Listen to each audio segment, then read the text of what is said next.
खुलुमबाय गोजोन फुंबिलिनि बयनिसिमबो गाहाम हामलायनायजों लोगोसे नोंथांमोनखौ आंनि एसबी बड' निउज चेनेलाव बयखौबो बरायबावनाय थाबाय। आं सिबिरानि ब्रह्म नोंथांमोननि थाखाय आं फिन गोदान खौरां लानानै फैबावबाय। आसा खालामो खौरांखौ नोंथांमोना जोबजासिम नायलांगोन।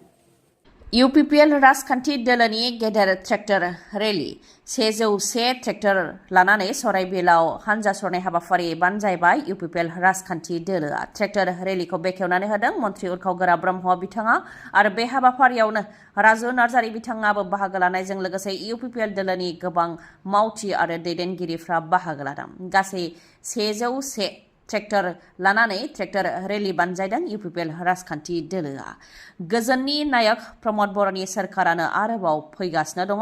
प्रमद बर'आ मोजां थासारि लाबोदों, गोजोन गायसनदों आरो गासै हारि माहारिया बिजिरनाय मोनदों, जौगानाय फारसेबो सिगांगासिनो दङ। बेनिखायनो प्रमद बर'आ फिन सोरखाराव फैगोन ना रोखा होननानै बुंथिबाय राजु नार्जारि बिथाङा। मन्त्रि उरखावगोरा ब्रह्म बिथाङाबो बेखौनो बुंथिबाय। UPPLआ 40 मासिनि मादाव 30 मासियावनो देरहागोन, बयनिख्रुइबो बांसिन बियाबाव देरहानानै UPPLआ सोरखार दागोन होननानै दाबि खालामबाय। आरो बे समाव BTCआव UPPLआ सेथि नाम्बाराव दङ। BJPआ माब्लाबाबो सोरखार दानो हाया, BPFआ थामथियाव, कंग्रेसआ ब्रैथियाव आरो गुबुन राजखान्थि दोलोनिया जेबो जायगा गैया होननानै बुंथिबाय मन्त्रि उरखावगोरा ब्रह्म बिथाङा। जायनाखि UPPL राजखान्थि दोलोआ 18 बियाबनि थाखाय 18 बिजाथिफोरनि मुं फारिलाइखौ फोसावनानै होबाय आरो आद्रा थानाय बिजाथिफोरनि मुं फारिलाइखौबो दिनै आरो गाबोननि गेजेरावनो फोसावनानै होगोन। बेनि उनाव आरो गोख्रोंसिनै फोसावदिं मेल खुंगोन होननानै फोरमायथियो। थांनाय 2005 मायथाइनिफ्रायनो सराइबिल बियाबाव BPFनि सासनाव दंमोन।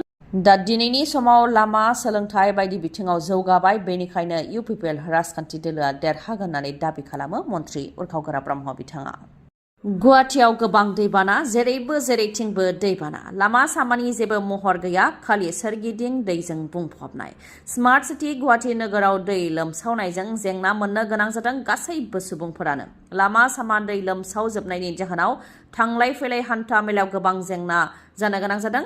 घन्टासिमहालागै लामायाव नांथानानै थानो गोनां जादों, जेराव गोलाव गोलाव लामासिमहालागै गारिफोरा नांथानानै थानो गोनां जादों।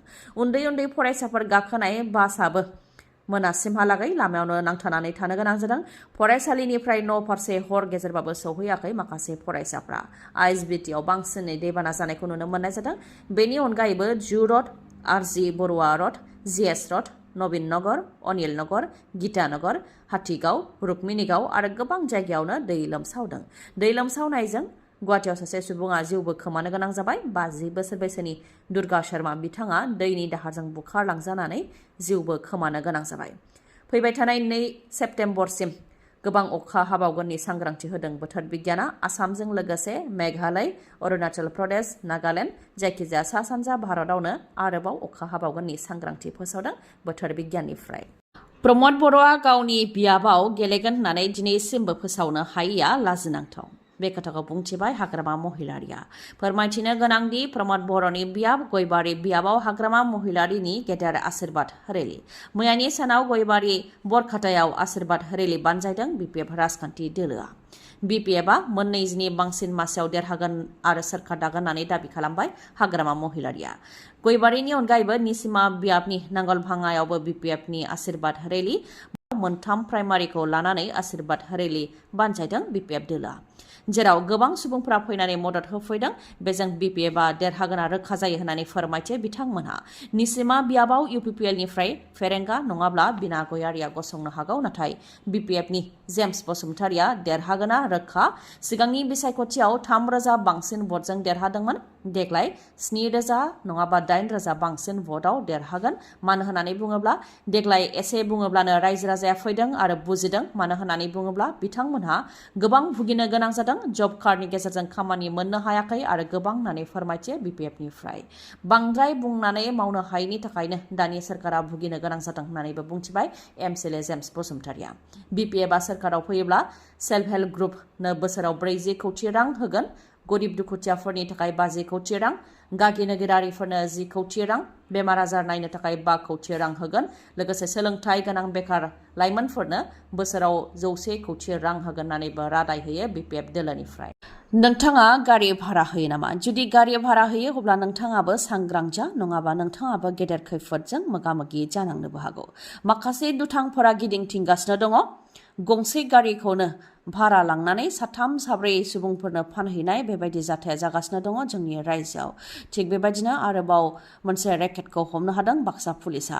मुसलपुर पुलिस थानायाव हेमेन दास मुंनि सुबुङा केस होनायनि उनावनो माखासे जाथाया सोराङाव फैदों आरो मुसलपुर, मंगलदै आरो गुवाहाटियाव अपारेशन खालामनानै गंद' गारिफोरखौ हमनो हादों बाक्सा पुलिसा।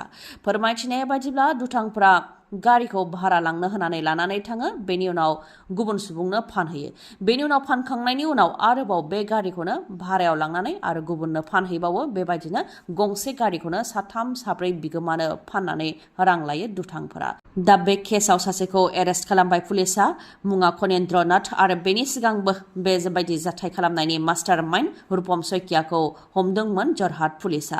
दा आरोबाव खनीन्द्र नाथखौ हमबाय आरो मुसलपुर, मंगलदैजों लोगोसे गुवाहाटियाव अपारेशन खालामनानै गंद' गारिफोर, जायफोर गारिफोरखौ बेबायदि फोलानानै फानहैदों, बेफोर गारिफोरखौ हमनो हादों।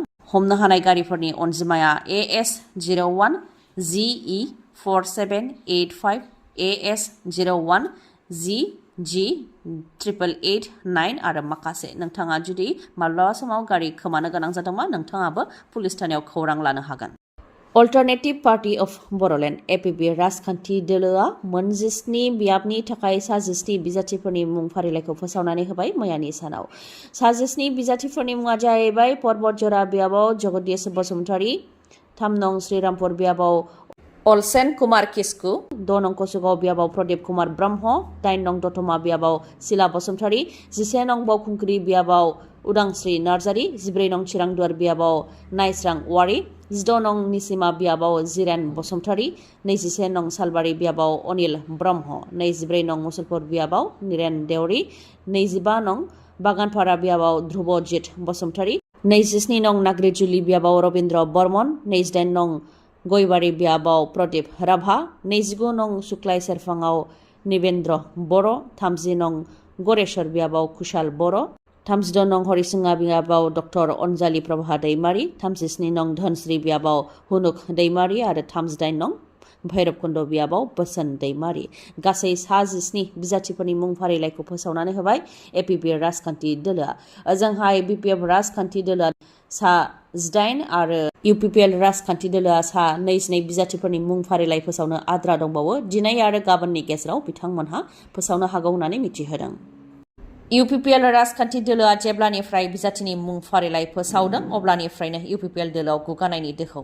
फिन आरोबाव नाग्रिजुलि बियाबाव रबिन बाला बिस्वासखौ बिजाथि होनायखौ लानानै UPPLनि मावथिफोरा मोजां मोनैनि थाखाय बिबान एंगारबाय। तामुलपुर जिल्ला UPPLनि मिरु जिल्ला आरो ब्लक लेभेलनि दैदेनगिरिफोर फ्राय सा 70नि बांसिना बिबान एंगारबाय। नाग्रिजुलि बियाबनि UPPLनि बिजाथि रबिन बाला बिस्वासनि सभाबजों गोरोबनो हायाखै। गोरोबनो थाखायबो नाजादोंमोन, नाथाय जोंनि दैदेनगिरिफोरखौ बिथाङा गाज्रि आखु बाहायदों होननानै फोरमायथियो आरो जोंखौ जेबो गोनांथि होआखै होननानै फोरमायथियो। बिथांमोनहा नोंथांमोननि जेबो गोनांथि गैया, जोंना भट बांसिन जानानैसो दंखायो होननानै बुंथिहरदों होननानै फोरमायथिबाय। आरो CWC डिस्ट्रिक्ट ब्लकनि रावजोंबो रायज्लायालासे नाग्रिजुलियाव UPPLनिफ्राय बिथांखौ बिजाथि होदों, जायखौ जों दुखु मोनदों होननानैबो फोरमायथियो। आरो सा 70निबो बांसिन UPPL दोलोनि मिरु जिल्ला ब्लक आरो प्राइमारिनि बिबान एंगारनायनि लाइजामखौ गथायबाय होननानै फोरमायथिदों बिथांमोनहा। सावरायनो गोनांदि UPPL दोलोआ गिबि खोलोबनि बिजाथिफोरनि मुं फारिलाइ फोसावनायनि उनावनो UPPL दोलोनिफ्राय गोबां दैदेनगिरिफ्रा ओंखारबाय। दा आरो नैथि फारिलाइ फोसावनो गोनां दंबावो। नैथि फारिलाइ फोसावनायनि उनावबो UPPLआव गुगानाय जानो हाबावगौनि आसा दङ, मानोना बिजाथि फोसावनायखौ लानानै माखासे बियाबफोराव गोबां बेले-बेजे जानायखौ नुबोदों UPPL राजखान्थि दोलोआव। जेरै 14 नं चिरांदुवार बियाबजों लोगोसे EM दावबायसा बर'नि बियाब आरो EM उखिल मुसाहारिनि बियाबाव जेंना दंखायो। EM उखिल मुसाहारिखौ बिजाथि महरै फोसावोब्ला मोनजिब्रै प्राइमारिनि गासैबो बिबानगिरिफ्रा बिबान एंगारगोन होननानै फिन बुंथि फैबावबाय इउपिपिएलनि दैदेनगिरि बिथांमोनहा। मख'नो गोनांदि मोनजिब्रै प्राइमारिनि दैदेनगिरिफ्रा इएम उखिल मुसाहारिनि हेंथा प्रेस मिट होदोंमोन, जेराव उखिल मुसाहारिया रायजो राजाखौ सिबिनायनि उल्थायैसो खामानि मावदों, लन होनायनि मुङाव रायजो राजानिफ्राय रां लादों आरो लनबो होआखै, राजानि नीतिजों सासन खालामदों होननानै इउपिपिएलनि माखासे दैदेनगिरिफ्रा अजद होफैदोंमोन। बेनि उनाव इउपिपिएलनि माखासे मददगिरिफ्रा उखिल मुसाहारिखौ मदद होनानै प्रेस मिटबो होफिनलायनाय जादोंमोन। नाथाय दा आरोबाव मोनजिब्रै प्राइमारिनि प्रेसिडेन्ट सेक्रेटारिया उखिल मुसाहारिनि हेंथा बुंथि फैदों आरो उखिल मुसाहारिनो बिजाथि होयोब्ला जों गासैबो बिबान एंगारगोन होननानै फोरमायथिदों बिथांमोना। उखिल मुसाहारिनि सोलायै जायखिजाया बिजाथि होयोब्लाबो बेखौ जोङो बजबगोन होननानैबो फोरमायथिदों इउपिपिएलनि दैदेनगिरि बिथांमोनहा। दिनैनि खौराङा एसेनोसै। खौरांखौ जोबजासिम नायनायनि थाखाय गोजोन्थों। नोंथाङा आंनि चेनेलाव गोदानबा सानफ्रामबो फुंनि समाव खौरां मोननो थाखाय चेनेलखौ साबस्क्राइब खालाम आरो बेल आइकनखौबो क्लिक खालाम। लोगोसे खौरांखौ मोजां मोनदोंबा लाइक, कमेन्ट आरो शेयार खालामनो दाबाव। गोजोन्थों।